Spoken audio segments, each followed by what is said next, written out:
Students, this is Radhika गौर और अभी हम शुरू करने जा रहे हैं हमारा जो चैप्टर है दो चर वाले रैखिक समीकरण युग्म। एक सेकेंड, कभी कभी क्या होता है ना, पेन भी साथ नहीं देती। दो चर वाले रैखिक समीकरण युग्म, इस चैप्टर का हम क्या शुरू करने वाले हैं, सेशन नंबर 4 बेटा। देखो अभी तक हमने ग्राफिक विधि के बारे में पढ़ा। किसके बारे में पढ़ा? ग्राफिक विधि के बारे में, और उसके सवाल भी हमने हल कर लिए। अब इस सेशन में बेटा हम क्या पढ़ेंगे? प्रतिस्थापन विधि के बारे में पढ़ेंगे। तो ये प्रतिस्थापन विधि क्या होती है, यही मैं आपको इस सेशन में आज डिस्कस करना जा रही हूँ। तो उम्मीद करती हूँ आपको ये सेशन पसंद आया होगा और आप अच्छे से इसको समझ भी पाएंगे। चलिए फिर इस सेशन की शुरुआत करते हैं। देखिए बेटा, सबसे पहले जब बात करते हैं हम प्रतिस्थापन विधि की, तो सबसे पहले हम इसके कंसेप्ट समझ लेते हैं कि जो प्रतिस्थापन विधि है वो होती क्या है। ठीक है ना बेटा? देखिए, आप सबसे पहले एक बहुत सिंपल सी भाषा में एक चीज समझिए, क्या कि हम प्रतिस्थापन विधि को सबसे पहले कुछ उदाहरण लेकर समझेंगे। क्लियर? प्रतिस्थापन विधि का मतलब होता है, सपोज करो आपके पास एक ये इक्वेशन है और दूसरी इक्वेशन आपके पास ये है। आप क्या करेंगे, इनमें से किसी एक समीकरण को लेते हैं और एक किसी एक चर को दूसरे के पदों में लिखते हैं। ठीक है, जैसे देखिए x + 2y = 3, हमने ये ले लिया। यहाँ से हमने x को लिख दिया 3 - 2y, ये लिख सकते हैं। हमने प्रतिस्थापित कर लिया, x को हमने इसके बराबर लिख दिया, ये हमारी इक्वेशन आ गई 3। अब हम क्या करेंगे, इसकी वैल्यू इक्वेशन नंबर 1 में रख देंगे, मतलब यहाँ x की जगह ये वाली वैल्यू रखेंगे 3 - 2y। तो देखिए हमने यहाँ पे क्या किया, x की जगह 3 - 2y रख दिया। अब इसको सॉल्व करेंगे, 7 या 21 - 7 दूनी 14y - 15y = 2। यहाँ से ये आ जाएगा -29y बराबर, इसको इधर ले जाएंगे तो -19। तो y बराबर आ गया यहाँ पे 19/29। अब x की वैल्यू निकालनी है तो x बराबर आ जाएगा 3 - 2y, तो 3 - 19/29। इस टाइप से आपकी x की वैल्यू आ जाएगी। इस तरीके से आप अपने सवाल को हल कर पाएंगे। ठीक है, तो देखिए अब हम यहाँ से देख सकते हैं क्या कि y की वैल्यू तो 19/29 आ गई। कितनी आ गई? 19/29, और x की वैल्यू 49/29 आ गई। इस तरीके से हम 3 चरणों में इस क्वेश्चन को हल करते हैं। तो समझे, आपके पास एक इक्वेशन होगी, दूसरी इक्वेशन होगी, आप एक इस इक्वेशन का इनमें से इस्तेमाल करेंगे और x को y के बराबर रख लेंगे। ठीक है, वहां से प्रतिस्थापित कर लेंगे। फिर जो तीसरी इक्वेशन रखेगी उसे दूसरी वाली इक्वेशन में रख देंगे जहां से तुमने चर नहीं लिया था। ठीक है, और ऐसे करके हमें हमारा सवाल हल हो जाएगा। जैसे बेटा देखिए, यदि पहला जो सवाल था हमारा 3.1 एक्सरसाइज का, उसी सवाल को हम किससे करें? प्रतिस्थापन विधि से करें। किससे करें? प्रतिस्थापन विधि से। तो देखिए कितनी आसानी से हमारा सवाल हल हो जाएगा। देखिए, मान के चलते हैं कि आफ्ताब और उसकी पुत्री की आयु, आफ्ताब और उसकी पुत्री की आयु कितनी है बेटा? वर्षों में क्रमशः कितनी है? s और t है। ठीक है, ये लेके चलते हैं। अब देखो s - 7 बराबर हो जाएगा 7t - 7। क्लियर? क्योंकि लिखा हुआ है 7 वर्ष पूर्व यदि मैं तुमसे 7 गुनी आयु का था, तो अब मैं 3 वर्ष बाद तुमसे केवल 3 गुनी आयु का रह जाऊंगा। तो उनकी हमें जो आयु थी उसको व्यक्त करना था, तो उसमें हमें ग्राफीय विधि से हमने व्यक्त किया था। इस सेशन में हम प्रतिस्थापन विधि से समझेंगे। तो बेटा हमने s और t में मान लिया। ठीक है, तो देखिए s - 7 बराबर हो जाएगा 7t - 7। यहाँ से बेटा s - 70 + 42 किसके बराबर हो जाएगा? 0 के बराबर हो जाएगा। क्लियर? यहाँ से s + 3 = 3t + 3, यहाँ से s - 3t 6 के बराबर हो जाएगा। दो इक्वेशन आ जाएंगी। यहाँ से s = 3t + 6 को हम इसमें रख देंगे, तो यहाँ से हमें मिलेगा t = 12। फिर इस इक्वेशन में t की वैल्यू यदि 12 रख देंगे तो हमें मिलेगा s = 42। तो यहाँ देख के हम कह सकते हैं कि आफ्ताब और उसकी पुत्री की आयु क्रमशः 42 वर्ष और 12 वर्ष की होगी। समझ में आया? गुड, आगे बढ़ते हैं। क्वेश्चन बेटा हमारा ये कहता है कि आइए अनुच्छेद 3.3, जो हमारा अनुच्छेद था 3.3, उसका एक उदाहरण था। ठीक है, उस उदाहरण में हमारे क्या था, ये कहा गया था कि 2 पेंसिल और 3 रबड़ों का मूल्य 9 रुपये है। कितना है? 9 रुपये है। और 4 पेंसिल और 6 रबड़ों का मूल्य 18 रुपये है। प्रत्येक पेंसिल और रबड़ का मूल्य ज्ञात करना है। तो बेटा देखो, उस हिसाब से हमारे दो इक्वेशन बन रही थी, 2x + 3y बराबर 9 और 4x + 6y बराबर 18। ये दो इक्वेशन हो गई। बेटा हमने क्या किया, हमने एक इक्वेशन पहली वाली इक्वेशन ले ली और वहां से x बराबर लिख दिया 9 - 3y/2। अब क्या किया हमने, इस x की वैल्यू को सेकंड वाली इक्वेशन में लिख दिया, तो हमें ये इक्वेशन प्राप्त हुई। यहाँ से हमें मिलेगा 18 बराबर 18, दोनों एक दूसरे के बराबर आ जाएंगे। यह जो कथन होगा, ये 18 बराबर 18 वाला जो कथन होगा, ये y के सभी मानों के लिए सत्य है। यद्यपि इससे y का कोई मान हल के रूप में नहीं प्राप्त होता, इसलिए हम x का कोई निश्चित मान नहीं पाते हैं। यह स्थिर इसलिए पैदा हुई है कि दोनों दिए गए समीकरण एक ही हैं, अतः समीकरण 1 और 2 के अपरिमित रूप से अनेक हल हैं। ध्यान दीजिए कि समीकरणों का यही हल ग्राफिक विधि से हमें मिला था कि जो रबड़ और पेंसिल है उनका जो मूल है वो अद्वितीय था, हम प्राप्त नहीं कर सकते थे, क्योंकि जो स्थिति दी हुई है वो सर्वनिष्ठ हल हैं, उनके काफ़ी सारे हल निकल सकते हैं। अच्छा, एक और क्वेश्चन हमने पढ़ा था रेल की पटरियों वाला बेटा, ठीक है, उसमें भी क्या हुआ था, इस टाइप से पैरेलल लाइन आई थी जब ग्राफ वाला क्वेश्चन सॉल्व किया था। अब देखते हैं कि प्रतिस्थापन विधि से हम उसको कैसे हल करेंगे। देखिए बेटा, पहली इक्वेशन थी हमारी ये, दूसरी इक्वेशन हो गई हमारी ये। हमने क्या किया, यहाँ से x की वैल्यू निकाली, कितनी आ जाएगी, x बराबर आ जाएगी 4 - 2y। इसको हमने यहाँ सेकेंड इक्वेशन में रख दिया, मतलब x की जगह हमने 4 - 2y रख दिया। हमने यहाँ पे इस इक्वेशन को ऐसे रखा, प्लस 4y माइनस का 12 बराबर हो गया 0। यहाँ से 8 - 12 किसके बराबर आ गया, 0 के, तो माइनस का 4 किसके बराबर आ गया, 0 के। जबकि ऐसा तो हो नहीं सकता, माइनस का 4 बेटा कभी 0 के बराबर हो सकता है, बिल्कुल नहीं हो सकता। तो दिया गया कथन जो है हमारा असत्य है। तो इससे भी हम क्या कह सकते हैं कि समीकरण का कोई सार्वहल नहीं है, इसीलिए दोनों पटरियाँ एक दूसरे को कभी नहीं काटेंगी। इसीलिए जो पटरियाँ होती हैं वो पैरेलल होती हैं, वो एक दूसरे को कभी नहीं काटेंगी।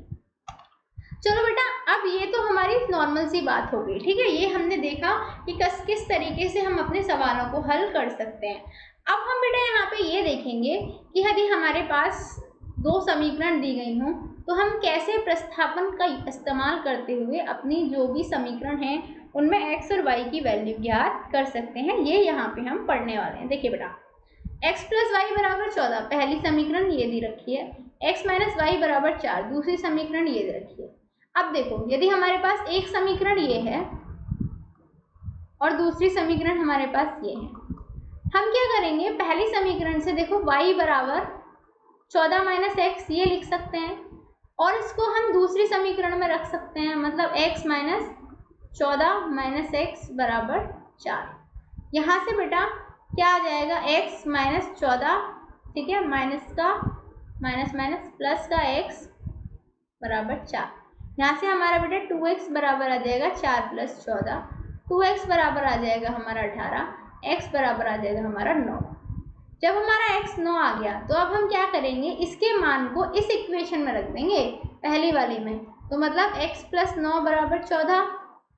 यहाँ से x बराबर x का मान 9 आया है तो 9 + y बराबर 14, तो यहाँ से बेटा y बराबर आ जाएगा 14 माइनस का 9, तो y बराबर आ जाएगा बेटा आपका 5। इस तरीके से हमारे ये दो हल निकल आए। अच्छा, अगला क्वेश्चन देखिए, पहली इक्वेशन ये है, दूसरी ये है।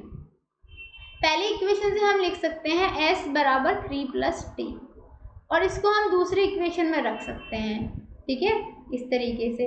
जब आप इसको हल करेंगे तो t का मान आ जाएगा आपका 6, फिर आप उसको s की वाली इक्वेशन में इसमें रखेंगे 6 को। देखिए s - t बराबर 3 आया, तो यहाँ पे s का मान हमें आ गया था कितना, t का मान आ गया था s - 6 बराबर 3, s का आ जाएगा 3 + 6, s आ जाएगा 9 के बराबर। इस तरीके से हमारा सवाल हल हो जाएगा बेटा। अगला देखिए, क्वेश्चन हमें क्या कह रहा है, क्वेश्चन हमें ये कह रहा है हमारे पास दो समीकरण हैं, 1 और 2, ठीक है, इसका इस्तेमाल करके हमें हल निकालना है। तो देखिए, पहली और दूसरी समीकरण का इस्तेमाल करेंगे। पहली समीकरण से y बराबर लिख लेंगे 3x - 3, यहाँ को अब हम y को जो समीकरण 2 में रखेंगे, ठीक है, तो हमें मिलेगा 9, ठीक है। तो इस तरीके से सही सवाल हमें पता चल गया और हम ये कह सकते हैं कि ये रैखिक युग्म के अनंत हल होंगे, ठीक है। अब चौथा वाला सवाल भी देखिए कितना इजी है। एक समीकरण हमारे पास ये है, दूसरी समीकरण ये है, पहली समीकरण से y बराबर इसको मान के तीसरी समीकरण हो जाएगी।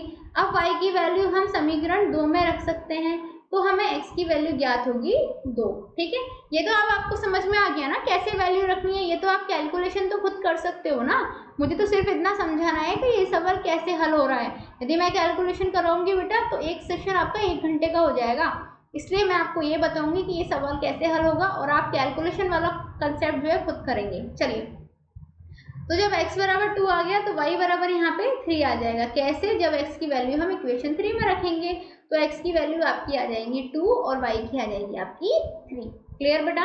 आगे बढ़ते हैं। अब आपका एक सवाल ये है, छठा वाला करते हैं, पांचवा वाला आप खुद करना, ये आपका होमवर्क है। सपोज ये आपको खुद करना है, ये वाला सवाल देखिए। 3x/2 - 5y/3 बराबर -2, ये पहली इक्वेशन हो गई। ये आपकी दूसरी इक्वेशन हो गई। पहली इक्वेशन से आप y की वैल्यू निकालेंगे, ये आ जाएगी, ये आपकी तीसरी इक्वेशन हो गई। अब आप y की वैल्यू को दूसरी समीकरण में रख दीजिएगा तो आपकी x की वैल्यू कितनी आ जाएगी बेटा? 2 आ जाएगी और y की वैल्यू 3 आ जाएगी। कब? जब आप x की वैल्यू 2 को इक्वेशन नंबर 3 में रख देंगे। तो इस तरीके से आपका ये सवाल भी हल हो जाएगा। सवाल हल करना आपका बहुत आसान है प्रतिस्थापन विधि से। बस आपको इतना करना है कि 2 इक्वेशन आपको दी होंगी, एक इक्वेशन में एक चर को दूसरे चर के बराबर रख लेना, फिर उस दूसरे चर की वैल्यू आप दूसरी वाली इक्वेशन में रख देना, वहां से आपकी एक वैल्यू आ जाएगी और दूसरी वैल्यू आपकी फिर से इक्वेशन 3 में रख के आ जाएगी। 3 कंसेप्ट आपको फॉलो करने हैं, आपके सवाल हल होते जाएंगे। ये वाला सवाल हमारा क्या कहता है? एक इक्वेशन ये है और एक ये है, इनको हल करना है। इससे m का वह मान ज्ञात कीजिए जिसके लिए y बराबर mx + 3 हो। देखो बेटा, आपकी एक इक्वेशन ये दे रखी है, दूसरी ये दे रखी है। समीकरण 1 से y बराबर कितना है? 11 - 2x/3, ये हम यहाँ से निकाल लेंगे इस वाले इक्वेशन का इस्तेमाल करके। अब इस वैल्यू को हम समीकरण नंबर 2 में रख देंगे, यहाँ y की जगह हमें ये रखना है बेटा। ये रखेंगे आप तो आपको मिलेगा कि y जो आपका y है उसकी वैल्यू आ जाएगी 5। जब y की वैल्यू 5 आ जाएगी तो इस y की वैल्यू को आप यहाँ पे इक्वेशन नंबर 3 में रख देंगे, तो यहाँ से आपकी x की वैल्यू आ जाएगी -2। क्लियर?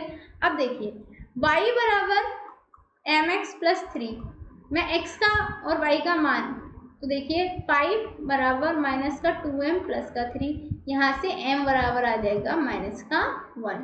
तो इस तरीके से हमारा ये सवाल हल हो गया और हमने m का मान निकाल लिया। कितना निकाला? -1। क्लियर? आगे देखिए, क्वेश्चन बेटा हमारा ये कहता है कि हमारे पास एक सिचुएशन है, युग्म बनाइए और उसके हल प्रतिस्थापन विधि द्वारा हमें ज्ञात करना है। 2 संख्याओं का अंतर 26 है और एक संख्या दूसरी संख्या की 3 गुनी है, तो उन्हें ज्ञात कीजिए। तो बेटा इसमें आप मान के चलिए कि एक संख्या x है, दूसरी संख्या y है। हमने देखा एक संख्या दूसरी की 3 गुनी है, मतलब x बराबर 3y है। ये पहली इक्वेशन बन गई आपकी। दोनों का अंतर मतलब x - y बराबर 26 है, तो ये दूसरी इक्वेशन बन गई आपकी। यहाँ से आप देखिए पहली इक्वेशन से क्या निकाल सकते हैं? आप पहली इक्वेशन से ये निकाल सकते हैं कि 3y - का y बराबर 26। क्यों? क्योंकि x बराबर 3y दे रखा है, यहाँ हमने x की जगह क्या रख दिया? 3y रख दिया, तो 3y - का y बराबर 26 हो गया। तो बेटा यहाँ से y की वैल्यू आ जाएगी आपकी 13 और इस वैल्यू को आप यहाँ रख देंगे x बराबर 3y में, तो ये हो जाएगा 3 × 13, तो x की वैल्यू आ जाएगी बेटा आपकी 39। तो पहली संख्या आपकी 13 है और दूसरी संख्या आपकी क्या हो जाएगी? 39 हो जाएगी। ठीक है ना बेटा? चलिए अगला सवाल देखिए। सवाल हमारा ये कहता है, क्या कहता है कि एक क्रिकेट टीम के कोच ने 7 बल्ले तथा 7 गेंदें 3800 रुपये में खरीदी। बाद में उसने 3 बल्ले 5 गेंदें 1750 रुपये में खरीदी। प्रत्येक बल्ले और गेंद का मूल्य ज्ञात करना है। ठीक है, मूल्य ज्ञात करना है। बेटा आप मान लो कि आपके एक बल्ले का मूल्य x है और गेंद का मूल्य y है। क्लियर? पहली शर्त के अनुसार 7x + 6y 3800 के बराबर है। यहाँ से x बराबर आ जाएगा बेटा 3800 - का 6y/7। दूसरी शर्त के अनुसार 3x + 5y ये 1750 के बराबर है। अब आप x की वैल्यू इस इक्वेशन में रख दो, इसकी जगह आपको ये वाली वैल्यू रखनी है। जब ये वैल्यू रख देंगे तो आपका y की वैल्यू आ जाएगी 50। फिर आप y की वैल्यू को इक्वेशन 1 में रख सकते हैं, तो आपका x की वैल्यू आ जाएगी 500। तो आप क्या मिला आपको ये मिला कि जो बल्ला है उसका मूल्य कितना है 500 रुपये, और जो गेंद है उसका मूल्य कितना है 50 रुपये। क्लियर बेटा? इस तरीके से हमने इस सवाल को हल कर दिया। आगे क्वेश्चन देखिए। क्वेश्चन बेटा हमारा ये कहता है यहाँ पे कि एक नगर में टैक्सी के भाड़े में एक नियत भाड़े के अतिरिक्त चली गई दूरी का भाड़ा सम्मिलित किया जाता है। 10 किलोमीटर दूरी के लिए भाड़ा 105 है तथा 15 किलोमीटर के लिए भाड़ा 155 है। नियत भाड़ा तथा प्रति किलोमीटर भाड़ा क्या है? एक व्यक्ति को 25 किलोमीटर यात्रा करने के लिए कितना भाड़ा देना होगा? देखो बेटा, सबसे पहले हम क्या लेके चलेंगे, ठीक है, ये चीज़ आप समझ लें। ये क्वेश्चन, ठीक है, आपको इस तरीके से लेके चलना है कि आप इस क्वेश्चन को बहुत इजीली हल कर पाएँ। आपको टैक्सी के भाड़े की बात है, ये इसका सॉल्यूशन नहीं है बेटा, ये बाय मिस्टेक यहाँ पे लिख गया है, इसको छोड़ दीजिए। आपको सिर्फ टैक्सी का भाड़ा निकालना है। आपको दो इक्वेशन बनानी है। पहली इक्वेशन, ठीक है, यहाँ से बन जाएगी, दूसरी इक्वेशन आपकी यहाँ से बन जाएगी। दोनों इक्वेशन बना के आप x और y की वैल्यू आपको निकाल देनी है, और आई होप आप अच्छे से निकाल देंगे। यदि आपको ये क्वेश्चन निकालने में कोई भी तकलीफ होती है तो आस्क एनी डाउट कॉर्नर पे जाइए और आप अपना सवाल वहाँ से पूछ लीजिएगा, आपको समझ में आ जाएगा। ठीक है, ये चीज़ आप यहाँ से समझिए। अच्छा, ये देखिए, आपको क्वेश्चन ये था, यदि किसी भिन्न के अंश और हर दोनों जोड़ दिए जाएं तो वह संख्या 9/11 हो जाती है। यदि अंश का हर दोनों 3 जोड़ दिया जाए तो वह 5/6 ज्ञात हो जाती है। भिन्न ज्ञात करनी है, ठीक है। तो देखिए, इस वाले क्वेश्चन का हमारा आंसर ये है। क्लियर? यहाँ पे हम इस चीज़ को यहाँ पे डिस्कस करेंगे। अभी जो क्वेश्चन था इस वाले क्वेश्चन का नहीं है ये आंसर, याद रखना। कौन से वाले क्वेश्चन का है? जो अभी मैंने क्वेश्चन बताया था, ठीक है। ये वाला मैं सॉल्व करा देती हूँ। मान लीजिए इसका नहीं है, ये आगे वाले क्वेश्चन का हल है। मान लीजिए अंश आपका x है और हर आपका y है, तो परिमेय संख्या आपकी x/y हो जाएगी। पहली शर्त के अनुसार ये दे रखा है कि x में 2 जोड़ा y में 2 जोड़ा, वो 9/11 के बराबर हो गया। तो यहाँ से हमारी इक्वेशन ये आ गई। दूसरी शर्त के अनुसार हमें दे रखा है कि x में 3 जोड़ा y में 3 जोड़ा, तो 5/6 के बराबर हो जाता है। तो दूसरी इक्वेशन हमारी ये आ गई। क्लियर? हमारी दो इक्वेशन आ गई।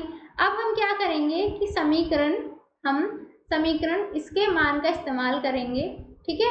यहाँ से माइनस का y बराबर माइनस का 9 हो जाएगा, y बराबर आ जाएगा 9, ठीक है। फिर हमने इसमें x की वैल्यू निकाल लेंगे, y की वैल्यू समीकरण 1 पे रख के, तो x की वैल्यू आ जाएगी हमारी 7। तो परिमेय संख्या x/y है, x की वैल्यू आई हमारी 7, y की आई 9, तो संख्या क्या हो जाएगी 7/9 हो जाएगी, ठीक है। तो ये जो क्वेश्चंस हैं इधर उधर हो गए हैं सोल्यूशन इनके पीपीटी बनाने में, तो आप समझ जाइएगा, ठीक है। तो इस तरीके से। अच्छा, आपका एक और क्वेश्चन है, ठीक है, जो जैकब की हाइट वाला है, आपकी एक्सरसाइज में होगा। किस में होगा? एक्सरसाइज में देखना आप, जैकब की हाइट वाला क्वेश्चन है, उसको आप इस तरीके से हल कर सकते हो। और बेटा, यदि आपको समझने में कोई तकलीफ हो तो मैंने बताया आस्क एनी डाउट कॉर्नर से आप सवाल को उठा सकते हो। वैसे तो मैंने आपको बता ही दिया है कि किस तरीके से सवाल हल होते हैं, तो इधर उधर सवाल 1-2 हो गए, कोई फर्क नहीं पड़ना चाहिए, क्योंकि आपको तो सवाल हल करने अब आ ही चुके होंगे। और यदि नहीं आते हैं तो आप आस्क एनी डाउट कॉर्नर पर जाइए और अपना सवाल रेज कर दीजिए, मैं आपको जितना जल्दी हो सकता है रिस्पॉन्स करूँगी। तो चलिए, इसी के साथ हमारा जो प्रस्थापन विधि है वो खत्म होता है। इसके बाद हम विलोपन विधि के बारे में पढ़ेंगे। उम्मीद करती हूँ आपको ये सेशन पसंद भी आया होगा और समझ भी आया होगा। चलिए, मिलते हैं अगले सेशन में, तब तक के लिए शुक्रिया।